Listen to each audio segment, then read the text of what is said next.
Dan suara itu akhirnya terjawab saat Rizky dan Koco melihat kepala wanita yang ada di atas lemari itu jatuh menghantam tanah, menimbulkan suara berdebam yang keras.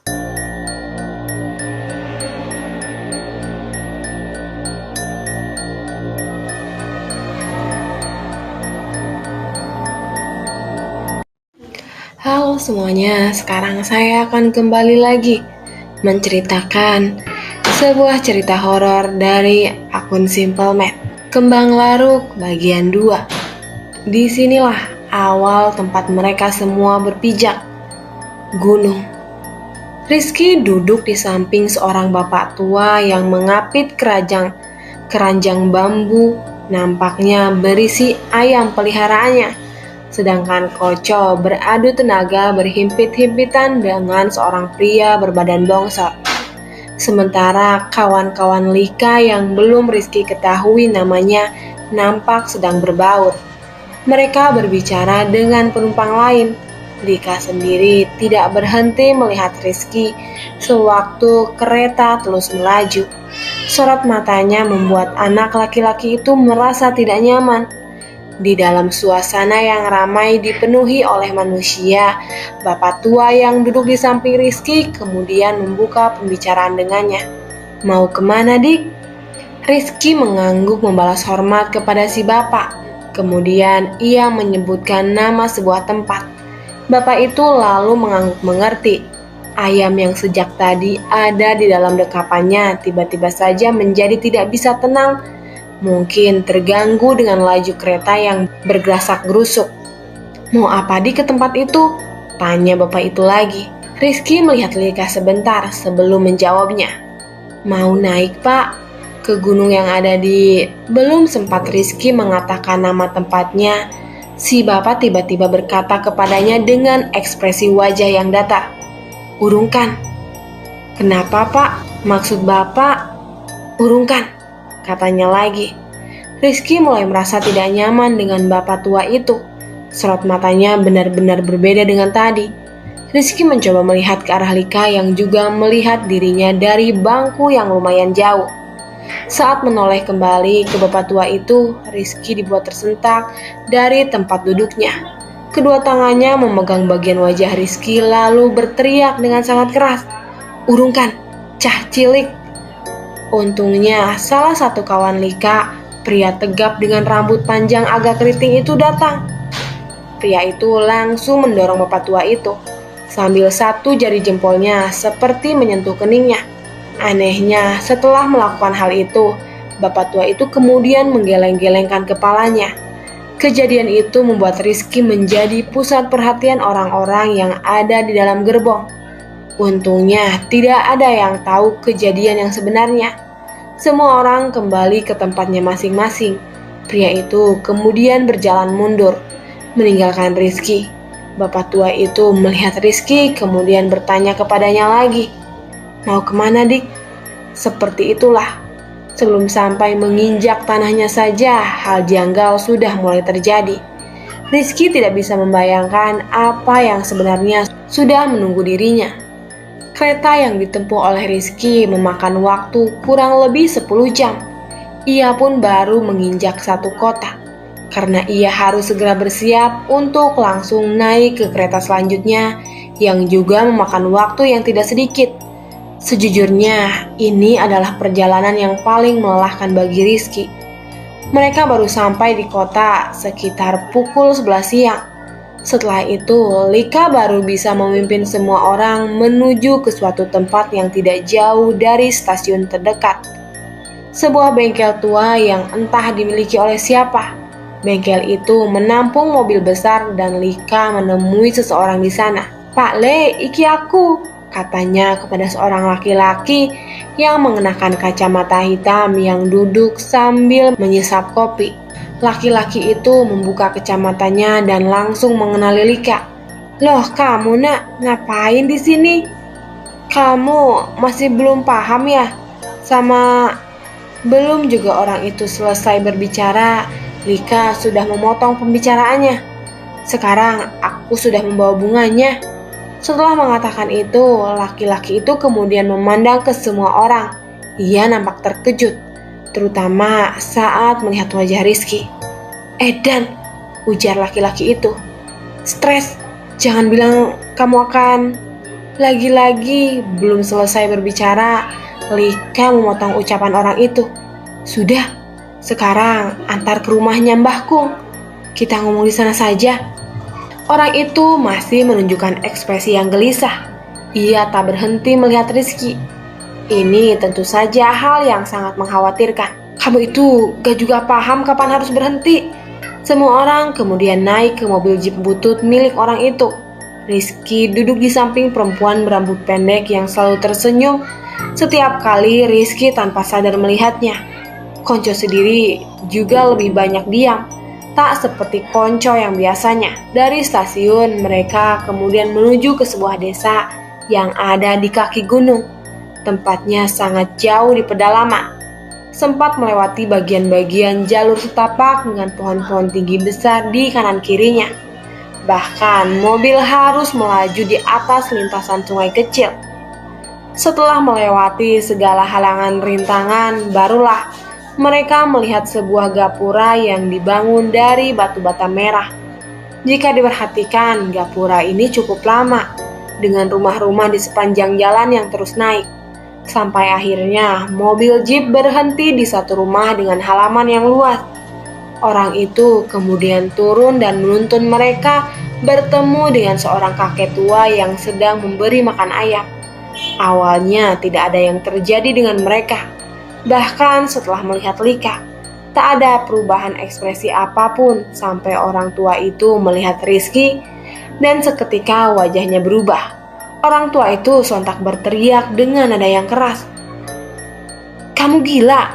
Apa maksudmu ini?" Lika kemudian maju dan berusaha menjelaskannya. Tapi kakek tua itu tidak mau mendengarkannya. "Ikut aku." "Kau juga?" Rizky termangu. Ia juga dipanggil oleh orang tua yang tidak dikenalnya itu bersama dengan Lika.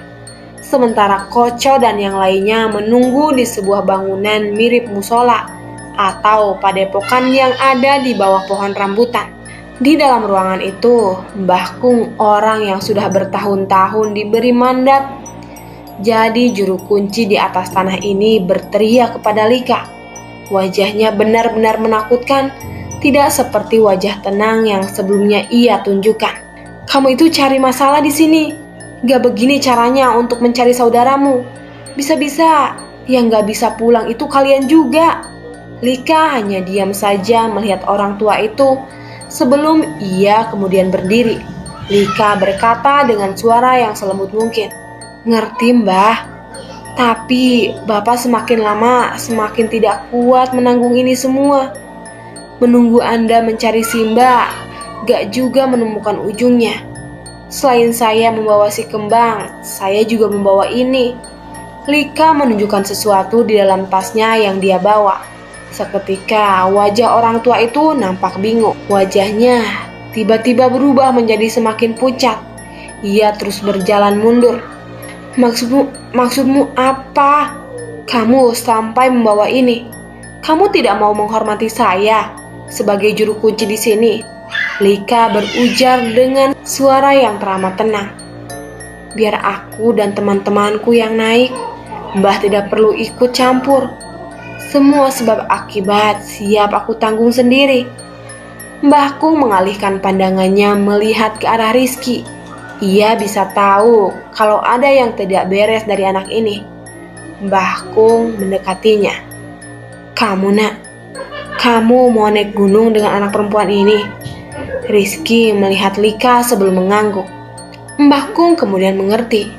Ia memijat bagian tengkuak belakang Rizky sembari berkata kepada Lika, "Ya sudah, aku tidak akan ikut campur urusanmu. Yang kamu bawa itu barang yang berbahaya. Anak kecil kayak kalian tidak akan bisa menolong saudaramu. Caramu ini salah, anak stres." Mbah Kung masih memijat-mijat tengkuak Rizky. "Tapi aku tidak bisa membiarkan anak ini kamu beri barang gak jelas seperti ini. Setidaknya dia harus memilih jalannya sendiri." Tiba-tiba isi dalam perut Rizky seperti naik dengan sendirinya. Ia mulai merasa mual dan semakin lama ia tidak bisa menahannya lagi. Rizky memuntahkan isi dalam perutnya. Seketika ia tersentak dari tempat duduknya saat melihat gumpalan darah yang seperti sepotong daging tapi dalam keadaan yang menyengat. Sekarang kutanya sekali lagi, kamu mau ikut anak perempuan ini? Anehnya, Rizky tidak merasa intimidasi dari Lika lagi. Ia bahkan tidak peduli. Meskipun Lika memandangnya dengan sorot mata yang kosong. Rizky menatap Mbah Kung lalu berkata kepadanya, "Mau Mbah?" Mbah Kung nampak kehabisan kata-kata. Beliau kemudian berujar kepada Lika dan Rizky, "Ya sudah, sekarang istirahat dulu. Besok baru naik. Nanti malam akan turun hujan yang deras." Seperti yang Mbah Kung katakan, malam harinya hujan deras kemudian turun. Di dalam rumah Mbah Kung, Lika kemudian memperkenalkan satu persatu orang yang besok akan pergi naik. Lika menunjuk orang yang paling tua di sini, seorang teman yang sudah lama Lika kenal, pria tegap yang pernah menolong Rizky. Namanya adalah Priyo. Beliau selama ini bekerja sebagai pemborong. Priyo ini memiliki kebatinan yang kuat. Beliau merasa kasihan sewaktu tahu keluarga Lika menghadapi masalah yang sangat sulit, sehingga menawarkan diri dalam pendakian ini. Lalu perempuan dengan potongan rambut pendek. Ia adalah teman dari saudara Lika. Beliau sebenarnya sudah lama menawarkan diri untuk membantu, tapi baru kali ini dia mendapatkan kesempatan itu. Sedangkan yang satu lagi juga sama. Mereka mengaku satu grup dengan saudara Lika dan hanya berniat menolong sebisa mereka. Sedangkan Koco yang masih tidak mengerti kenapa list orang-orang yang datang berbeda, seperti yang Lika jelaskan saat pertama kali menawarinya untuk ikut pendakian, masih belum diberitahu alasan yang sebenarnya.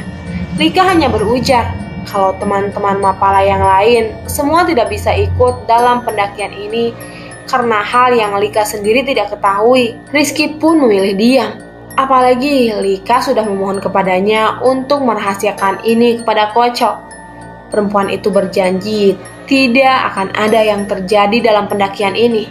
Singkat cerita, malam itu, sewaktu Rizky dan Koco sedang tidur di dalam ranjang yang ada di kamarnya, tiba-tiba anak itu dikejutkan dengan suara seperti benda jatuh. Suaranya sendiri keras sekali, sampai membuat tubuhnya seketika bangkit dari tempatnya. Jantungnya berdegup kencang. Rizky benar-benar yakin kalau dia baru saja mendengar suara benda jatuh itu. Ia pun menyenggol badan Koco berusaha membangunkannya agar dia ikut meriksanya. Koco hanya menggeliat sambil berkata kepadanya, "Tidur anjing, besok kita naik." "Sebentar Jo, bangun. Aku tadi dengar suara." Tapi Koco tak menghiraukannya dan mengatakan, "Halah, sudahlah, tidur sana." Karena kesal, Rizky menjambak rambut Koco dan membuat anak itu seketika membuka kedua matanya dengan wajah yang dongkol. Koco berkata, "Ngapain sih Blok?" Rizky kemudian menjelaskan kalau tadi dia mendengar suara benda jatuh keras sekali. Dia pikir mungkin ada yang tidak beres. Koco sebenarnya sudah mengatakan kepada Rizky untuk tidak perlu terlalu memikirkan hal seperti itu. Dia bilang kalau Rizky yang dengar mungkin saja cuma kerungan. Suara yang sebenarnya tidak ada. Tapi belum selesai Koco bicara, tiba-tiba suara benda jatuh itu terdengar kembali. "Jancok, itu tadi." Koco kemudian melihat Rizky. Kali ini wajahnya nampak pucat. "Itu tadi yang membuat aku ikut bangun. Kamu dengar juga kan?" Koco mengangguk. Rizky kemudian melangkah turun diikuti Koco. Rizky berjalan mengendap-endap di dalam rumah Mbah Kung bersama dengan Koco. Rumah Mbah Kung ini besar, tapi masih berlantaikan tanah. Mereka melihat keluar kamar di mana seluruh ruangan dalam keadaan sunyi senyap. Tidak ada siapapun kecuali mereka berdua. Tak lama kemudian, lagi-lagi terdengar suara benda jatuh itu. Kali ini lebih keras dari sebelumnya. Penasaran dengan asal-muasal suara, Rizky kemudian melangkah sembari diikuti oleh Koco yang ada di belakangnya. Mereka mencari-cari asal suara itu. sampai tertuju pada salah satu kamar. Koco sempat mengingatkan Rizky, gak usahlah kita lihat yang beginian, tidak sopan, kembali saja ya ke kamar. Tapi Rizky sudah kepalang penasaran. Ia melihat pintu yang dicat dengan warna hijau tua itu. Tak lama kemudian, dia mendorongnya pelan. Di dalam sana, Rizky mendengar suara-suara lain selain suara benda jatuh. Ada suara seperti anak-anak sedang bermain. Orang normal tentu saja berpikir, bagaimana mungkin di jam selarut ini masih ada anak-anak yang terbangun.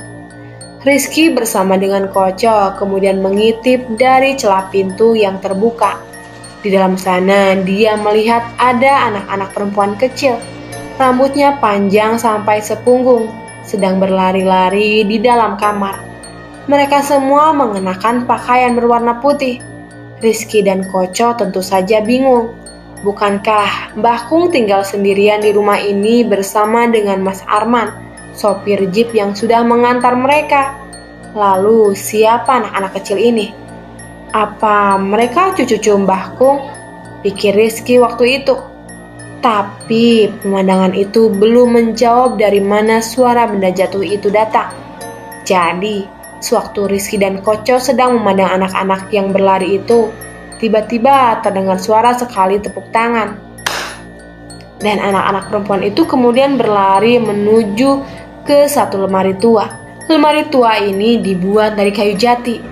Anak-anak perempuan itu kemudian mengerumuni lemari dan mengangkat tangannya yang mungil ke atas seperti orang yang menunggu buah jatuh dari pohon. Maka Rizky dan Koco kemudian mengedarkan pandangannya melihat ke atas. Rupanya di atas lemari ada seorang wanita yang rambutnya panjang sedang menunduk melihat ke bawah. Wanita itu sedang dalam posisi orang seperti merangkak. Anak-anak perempuan itu tertawa, masih mengadahkan kedua tangannya. Dan suara itu akhirnya terjawab saat Rizky dan Koco melihat kepala wanita yang ada di atas lemari itu jatuh menghantam tanah, menimbulkan suara berdebam yang keras. Sontak, Rizky dan Koco terdiam seketika, terutama saat tawa anak-anak itu tiba-tiba lenyap dan melihat ke arah Rizky dan Koco yang sedang mengintip. Iya, anak-anak perempuan itu melihat Rizky dan Koco. Tapi sialnya, anak-anak kecil itu satu pun tidak ada yang memiliki wajah, termasuk sepotong kepala yang ada di tangannya. Rizky seketika membanting pintu itu, kemudian berlari bersama dengan Koco. Mereka cepat-cepat menuju kamar. Apa itu tadi? Ujar Rizky yang benar-benar merasa ketakutan. Koco masih berdiri di depan pintu seperti sedang menahannya. Rizky hanya bisa duduk sambil mengusap-usap wajahnya. Setelah ia cukup tenang, Rizky melihat ke arah Koco. "Kamu ngapain di situ? Kesini loh." Tapi Koco bergeming dari tempatnya. Ia masih diam mematung seperti orang yang melamun. Rizky pun berdiri mendekati Koco. "Kenapa simbut kamu ini?" Koco masih diam. Saat itulah Rizky melihat ke tempat Koco sedang melihat, dan di sana Rizky menemukan ada seorang wanita yang tadi sedang duduk dan menyisir rambut panjangnya menggunakan jemari tangannya. Rizky seketika terdiam, tidak dapat bergerak. "Mas, kamu besok mau naik ya?" kata wanita itu. Meskipun tak memiliki wajah, suara itu seperti keluar dari dirinya. Tak hanya itu saja, suaranya terdengar begitu lembut dan halus. Rizky tak menjawab. Koco juga sama. "Di atas itu tempat yang paling jahat-jahat loh mas. Kalau aku jadi kamu, aku akan memilih di sini saja. Enak sama aku mas. Aku tidak akan sampai mencabut sukmamu seperti apa yang mereka lakukan." Wanita itu masih menyisir rambutnya. Rambutnya panjang sekali hingga menyentuh tanah. Di tengah-tengah ketakutan itu, Rizky melihat wanita itu kemudian berdiri. Ia menutupi wajahnya dengan rambut yang panjang. "Kesini, di sini aja ya sama aku." Rizky menggelengkan kepalanya dengan keras, menolak sembari menyenggol Koco yang ada di sampingnya. Niat Rizky adalah pergi dengan Koco dari kamar ini. Tapi anehnya, Koco masih diam seperti orang yang benar-benar kosong. Hei anjing, anjing, sadar, sadar. Wanita itu kemudian mendekat. Angin seperti bertiup membuat tubuh Rizky terasa dingin. Ia pun menyenggol Koco lebih keras dengan bahunya. Dan saat itulah, Rizky melihat kepala Koco jatuh dan menghantam ke tanah. Pagi harinya, Rizky dibangunkan Koco dengan cara menepuk pipinya. Bangun Dul, tidur kayak mayit, setan, bangun, cepat mandi, terus pergi gitu loh. Bujang tapi bangun siang. Rizky melihat Koco sudah rapi. Baju dan perlengkapan mendaki juga sudah siap semuanya. Rizky menahan sakit di kepalanya setelah semalam dia merasa kalau benar-benar melihat hantu wanita yang menghuni rumah Mbah Kung. Dia pun pergi ke kamar mandi bersiap seperti yang lain. Setelah semua perlengkapan dan persiapan sudah selesai, Rizky kemudian menyusul yang lain. Di luar rumah, Koco, Lika, Prio, Putri, dan Andri sudah menunggu Rizky. Mereka memang sengaja akan mulai mendaki saat matahari sejajar di atas kepala. Maka mereka pun bersiap bersama. Tapi Mbah Kung yang sedang duduk di teras depan rumah sembari menyesap tembakau memanggil Rizky. Beliau kemudian bertanya, "Sudah ketemu sama hantunya rumah ini? Gimana? Kamu masih mau nekat ikut?" Rizky melihat Lika. "Nggih, Bah, saya akan ikut." Mbah Kung kemudian mengangguk. "Ya sudah, yang kamu lihat semalam itu masih nggak ada apa-apanya sama yang ada di atas. Hati-hati, bahkan sama temanmu sendiri ya." Rizky mengangguk. Siang itu, mereka berenam memulai jalan mereka untuk memulai mendaki menuju ke pos pertama. Rizky yang notabene-nya belum pernah satu kali pun naik ke gunung, tentu saja merasakan perasaan yang campur aduk. Di lain hal, ini adalah pengalaman pertamanya, tapi sekaligus pengalaman yang bisa membahayakan. Satu hal yang tidak dia pahami, kenapa dia sampai seperti ini pada satu wanita saja? Apalagi wanita ini belum terlalu lama dia kenal. Tapi seolah Rizky mau melakukan apapun untuk Lika yang memang memiliki paras cantik yang tidak biasa. Bahkan Rizky bercerita jika Lika memiliki kecantikan yang tidak bisa digambarkan. Dia jauh di atas kecantikan banyak wanita. Pada pendakian pertama ini, Rizky banyak sekali melihat pohon. Ia benar-benar merasakan suasana yang baru. Pantas banyak orang memilih naik gunung untuk menenangkan diri. Rupanya inilah perasaan para pendaki-pendaki yang sering Rizky dengar dari komplotan teman-teman Koco. Tanpa Rizky sadari, bahkan ia sempat tersenyum sendiri. Hal ini rupanya disadari oleh Koco. Dia menyenggol Rizky lalu berujar, "Gimana? Enak ya naik gunung? Sudah kubilang dari dulu. Kamu kalau mau naik gunung sudah aku ajak ke puncak Mahameru." Rizky tidak menjawab godaan Koco. Semua orang di dalam rombongan hanya melirik Rizky. Karena tidak terlalu akrab, jadi jarak mereka terpaut satu sama lain. Kecuali Lika. Ia sempat menahan senyum, satu hal yang membuat jantung Rizky berdegup semakin cepat. Sungguh, Lika ini mungkin gambaran dari bidadari yang sering orang-orang bilang saat bermimpi. Awalnya masih tidak ada yang terjadi. Rizky juga bisa menempuh pendakian dengan normal. Ia bahkan sempat mempertanyakan di mana kesulitan saat pendakian seperti apa yang orang-orang pernah katakan. Nyatanya, baik fisik ataupun mental, Rizky masih terlihat baik-baik saja. Tapi semua baru terjawab saat kurang lebih 1,5 jam mereka bergerak terus naik, ditambah tanah yang mereka daki mulai tidak rata. Terkadang mereka juga harus menggunakan otot kaki lebih kuat untuk menanjak, dan terkadang Rizky harus menahan bobot tubuh serta beban yang dia bawa di punggungnya. Rizky mulai menghela napas lebih sering, bahkan beberapa kali pijakannya terasa goyah. Hal ini disadari tidak hanya oleh Koco, tapi oleh yang lain. Prio sebagai orang yang paling tua kemudian berujar, "Istirahat ya." Mendengar itu, Lika nampak tidak senang. Tapi tidak ada yang protes kecuali Rizky. Ia merasa tidak enak sehingga sempat berkata kalau lebih baik lanjut saja. Lagi pula, pos 1 masih cukup jauh dari tempat ini. Koco yang melihat kondisi Rizky menghampiri pipi bocah itu. Goblok, kamu mau pingsan? Tambah semuanya nanti kerepotan. Sudah istirahat dulu. Koco bahkan memijat kaki Rizky sambil berujar. Naik gunung susah kan? Makanya tak suruh lari-lari dulu kamu itu. Rizky tidak bisa apa-apa selain menurut. Di situ, Prio dan Lika sempat berbicara berdua. Sementara Putri dan Andris ikut mengajak Rizky ngobrol. Hal ini mereka lakukan agar Rizky tidak membawa pikiran negatif saat naik, membawa rasa bersalah ketika pendakian itu tidak enak.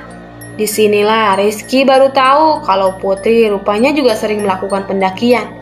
Dia bahkan jauh di atas Koco. Ia pernah sampai keluar pulau hanya untuk mengkoleksi gunung mana saja yang sudah pernah dia jelajahi. Dia bilang perempuan punya batas kebebasan, yaitu saat sudah menikah. Andris juga sama seperti Putri, hanya saja dia masih memiliki batasan. Dia tidak senekat dan seketagihan seperti Putri. Berbicara dengan dua orang ini memberikan Rizky waktu yang cukup untuk istirahat, sehingga pendakian akhirnya dimulai lagi.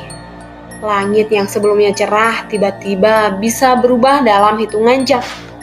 Dari cerah menjadi mendung tebal. Rizky bertanya kepada Koco berapa lama lagi mereka sampai di pos 1. Koco mengatakan jika mereka akan sampai di pos 1 kurang lebih setengah jam lagi. Rizky bernapas lega. Tapi ada sesuatu yang buat Rizky merasa tiba-tiba awas. Seolah ada yang sedang mengamatinya dari tempat yang jauh. Anehnya, hanya Rizky seorang yang merasakan perasaan ini. Ia ingin mengatakan hal-hal kepada yang lain, tapi Rizky takut kalau mereka nanti akan berpikir yang tidak-tidak. Prio dan Lika berjalan paling depan, kemudian berhenti. Mereka melihat dua jalur yang sudah dibuka. Lika yang sebelumnya sudah pernah mendaki gunung ini 3 kali, tiba-tiba melihat jalan itu dengan ekspresi bingung. Ia beberapa kali menggelengkan kepalanya seolah berpikir. Tapi anehnya, Rizky seperti tahu tempat ini. Bahkan tahu lebih kalau dia pernah melewati jalan ini. Di dalam kepalanya berputar ingatan dejavu yang membuat Rizky terus melihat jalur yang sebelah kiri. Hanya saja Rizky lebih memilih diam. Lika kemudian menunjuk jalur yang kanan. Mereka pun bergerak bersama. Langit semakin gelap dan udara turun dengan begitu cepat, membuat Rizky dan yang lain semakin merapatkan tangan berharap hal itu bisa menghangatkan tubuhnya. Di sini sebenarnya baik Prio dan Putri sudah merasakan gelagat yang tidak nyaman.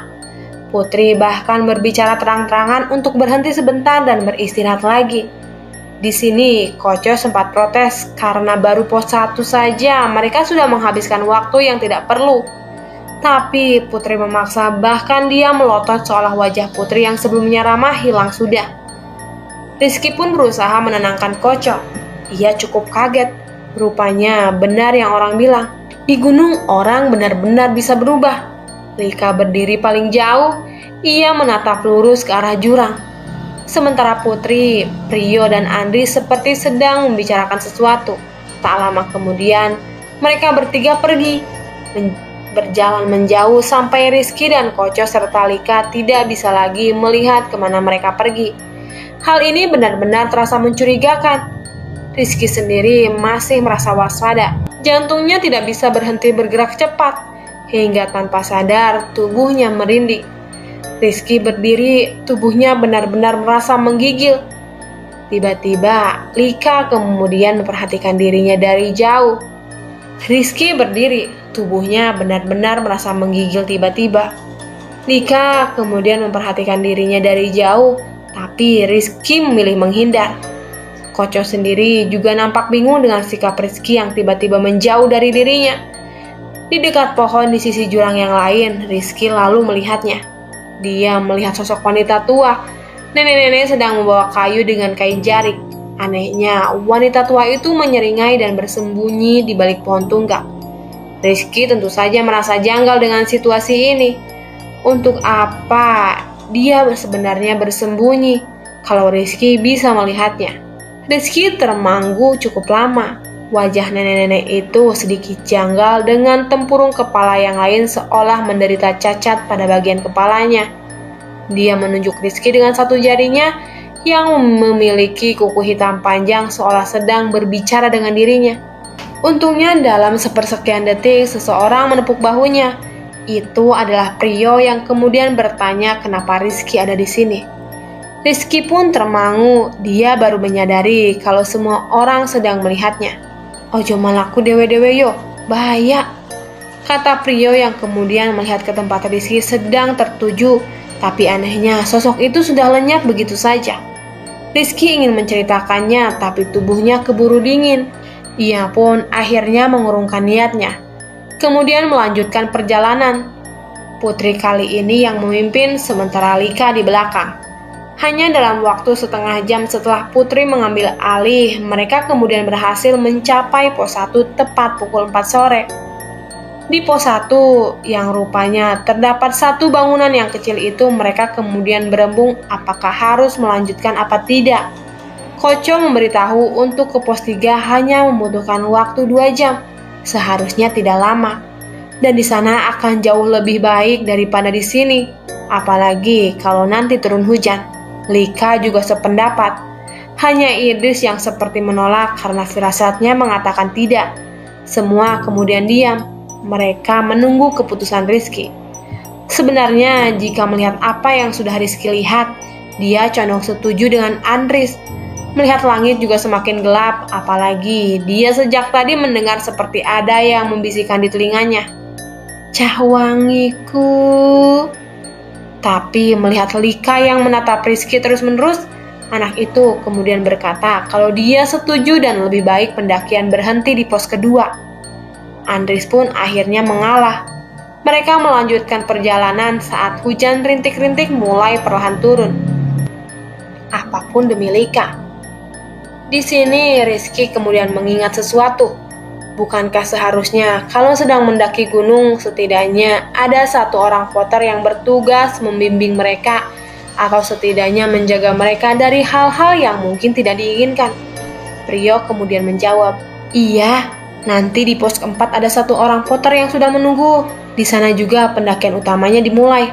Anehnya, selepas Prio mengatakan itu, dia bisa melihat sorot matanya seperti menyimpan sesuatu yang tidak menyenangkan. Karena hujan rintik sedang turun menyulitkan pendakian ini, apalagi bagi Rizky yang benar-benar buta teknik tidak seperti yang lain.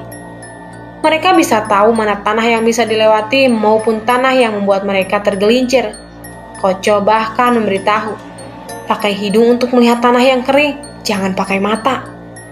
Meskipun Rizky tidak mengerti, ia ditempatkan di tengah rombongan, jadi beberapa kali Koco dan Idris membantu secara bergantian saat tanah yang harus mereka lewati semakin curam. Mereka baru berhenti di tengah-tengah pendakian. Tanpa terasa hari mulai semakin gelap.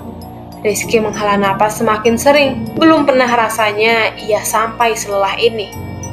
Rizky meminum air bersama Koco dan lagi-lagi dia melihat Prio dan 3 orang yang lain sedang berbicara serius. Mereka seperti sengaja menjauh dari dirinya bersama Koco. Hal ini tentu saja membuat Rizky mulai jengkel. Sebenarnya apa yang sedang mereka lakukan? Bukankah mereka mendaki bersama? Seharusnya tidak perlu ada rahasia di antara mereka. Anehnya, Koco yang biasa sensitif dengan hal ini nampak tidak peduli. Koco bahkan memberi wejangan. Kalau hal seperti ini biasa. Orang-orang melakukan itu untuk menentukan siapa yang memimpin. Dan Koco maupun Rizky pasti mereka anggap sebagai anak bawang. Rizky yang tak tahan kemudian mendekat. Mereka bergerombol, sedang membicarakan sesuatu di balik pohon besar. Di sana langkah Rizky kemudian terhenti saat di tempatnya sedang berdiri dia bisa mendengar Prio sedang berbicara. Pos 1 sampai pos 2. "Omahe Nyai kan?" "Nyai," batin Rizky. Ia tak mengerti siapa yang dimaksud oleh Nyai ini. Adris pun kemudian berkata, "Pos 1 sampai pos 3. Nyai biasanya naik sampai situ." Putri kemudian ikut berbicara.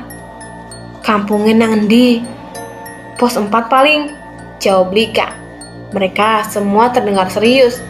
"Kampung Nyai." Ketika Rizky sedang menguping, tiba-tiba suara itu seperti kembali. Anak yang wangi, punya siapa? Rizky hanya diam. Sekujur tubuhnya semakin menggigil, entah karena hujan atau karena suara ini. Tapi Rizky kemudian berusaha melawan dirinya. Ia kemudian bisa mengendalikan tubuhnya. Tapi sialnya, Prio dan yang lain memergokinya. "Kamu ngapain di sini?" Rizky tidak bisa menjawab. Putri kemudian melindungi Rizky. Wes, gak popo. Akhirnya Prio meninggalkan Rizky menuju ke tempat Koco. Adris hanya diam. Sorot matanya nampak bersimpati. Sementara Lika, dia tidak melihat Rizky sama sekali. Hanya Putri yang sejak tadi ada untuknya. Ayo siap-siap, sedikit lagi sampai. Rizky kali ini ditempatkan di belakang Prio.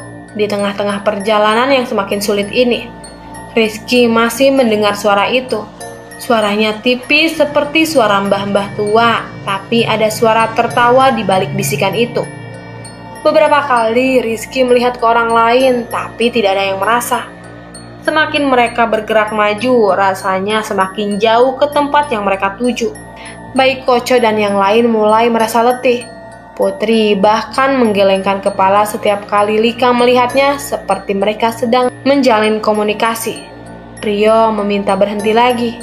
Kali ini kabut mulai turun. Hujan masih rintik-rintik. Rizky kemudian untuk kali pertama mengatakan, "Mas, sepertinya salah jalan." Prio sontak bingung. Salah jalan? Mana mungkin? Tempat ini hanya memiliki satu jalur. Lika pun mendekat. "Kok kamu bisa ngomong gitu?" Rizky kemudian menunjuk pohon yang besar. Di situ.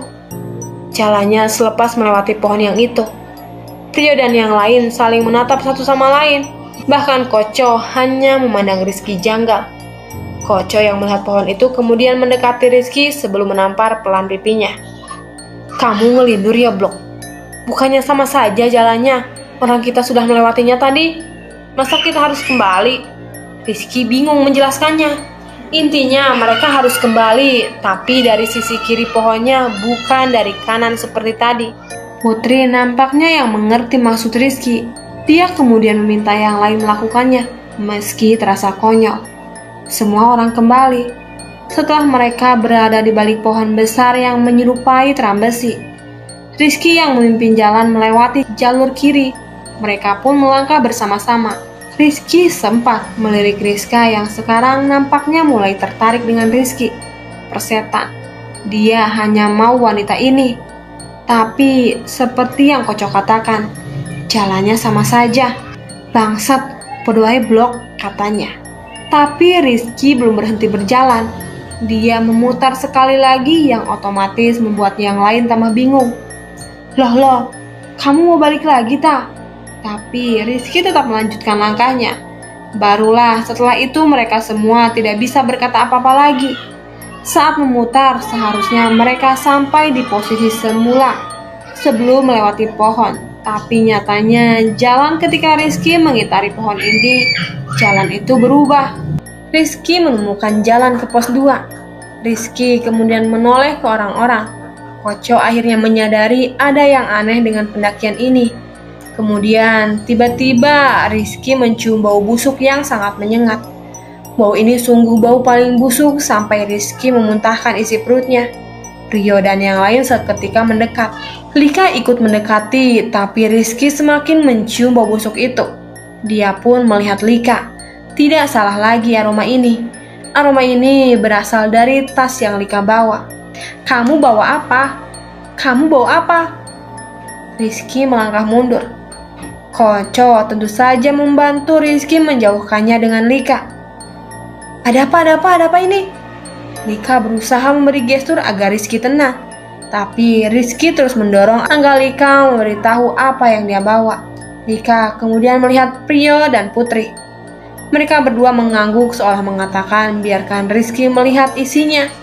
"Gak usah ada yang tutupi lagi." Lika pun mengangguk, mencondongkan tas miliknya ke arah Rizky yang direbut oleh Koco. Koco kemudian memberikan tas itu kepada Rizky. Anak laki-laki itu pun membukanya. Di dalam tas itu, bersama dengan Koco, Rizky mengambil sesuatu yang ada di dalamnya. Semburan aroma busuk membuat Rizky memalingkan wajahnya. Saat benda itu terangkat dan Koco juga melihatnya, Rizky tersentak dari tempatnya. Dia langsung melemparkan benda itu. Kepala perempuan. Tapi anehnya, Kocoy hanya melihat potongan kepala itu dengan wajah yang biasa saja. Justru Koco merasa aneh melihat Rizky yang melompat mundur sambil menunjuk potongan kepala itu. Putri, Prio, dan yang lain saling memandang satu sama lain. "Kowe nyapo?" ujar Koco. "Ndah se sopo kue?" "Ndah sopo? Ndi?" teriak Koco bingung. Iku setan goblok." Rizky terus menunjuk, tapi Koco semakin bingung. Dia melihat ke tanah mencari-cari tempat yang ditunjuk oleh Rizky. "Iku, ndah se cah wedok. Aduh, mati kui cae," teriak Rizky. Rizky kemudian melihat Rika yang juga nampak bingung. Saat itulah di belakang Andris dia melihat nenek tua menyeringai dari bahu anak laki-laki itu sambil berkata kepadanya, "Anak yang wangi, sudah ada yang punya. Ikut Simbah yuk, jangan naik lagi. Di atas bahaya." Wanita tua itu kemudian mengepalkan jarinya yang berkuku panjang hitam itu ke mulutnya. Ia berjalan di belakang Prio dan yang lain. Rizky pun kemudian berlari pergi dari tempat itu.